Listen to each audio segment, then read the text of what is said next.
जंगल का भूतिया railway station. अगर आप रोमांचक कहानियों के दीवाने हैं तो यह वीडियो खास आपके लिए है। आगे बढ़ने से पहले हमारे चैनल को सब्सक्राइब करें और बेल आइकन दबाएं ताकि हर नई कहानी सबसे पहले आप तक पहुंचे। रात का समय था।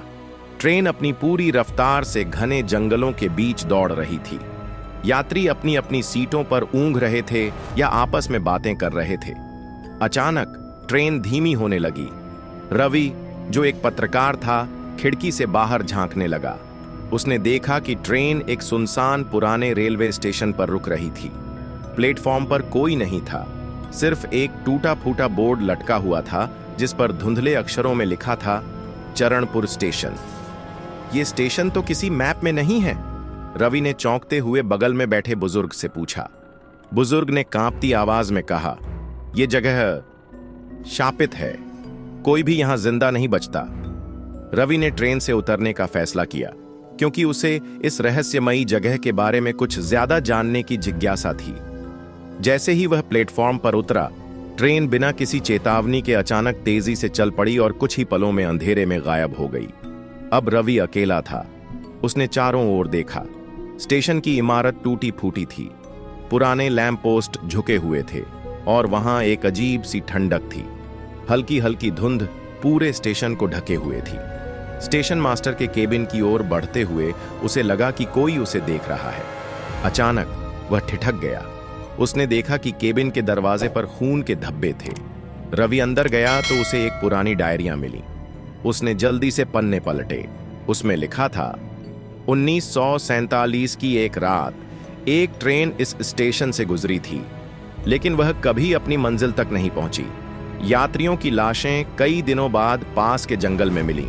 तब से इस स्टेशन को बंद कर दिया गया, लेकिन कहते हैं कि हर साल उसी रात एक ट्रेन यहां आकर रुकती है और जो कोई भी उस पर सवार होता है वह कभी लौटकर नहीं आता।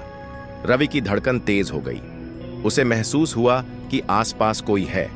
अचानक पीछे से किसी ने उसके कंधे पर हाथ रखा। रवि ने मुड़कर देखा।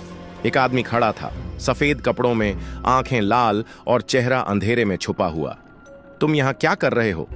उस आदमी ने धीमी भयानक आवाज में पूछा। मैं बस। रवि कुछ कह ही रहा था कि उसकी नजर आदमी के पैरों पर पड़ी। उसके पैर हवा में झूल रहे थे। रवि का कलेजा मुंह को आ गया। वह तेजी से बाहर भागा, लेकिन जैसे ही उसने बाहर कदम रखा, पूरा स्टेशन बदल गया। अब वह एक पुराने जमाने का स्टेशन था। लोग इधर उधर चल रहे थे, ट्रेनें आ जा रही थीं। ये क्या हो रहा है? रवि चिल्लाया। वह अचानक महसूस करने लगा कि वह उसी रात में पहुंच चुका था जब वह ट्रेन गायब हुई थी। अचानक सीटी की आवाज आई और एक ट्रेन धुंध के बीच से आती दिखाई दी। प्लेटफॉर्म पर खड़े सभी लोगों के चेहरे अजीब थे। उनकी आंखें खाली, चेहरे भावहीन। रवि ने भागने की कोशिश की, लेकिन उसके पैर जकड़ गए।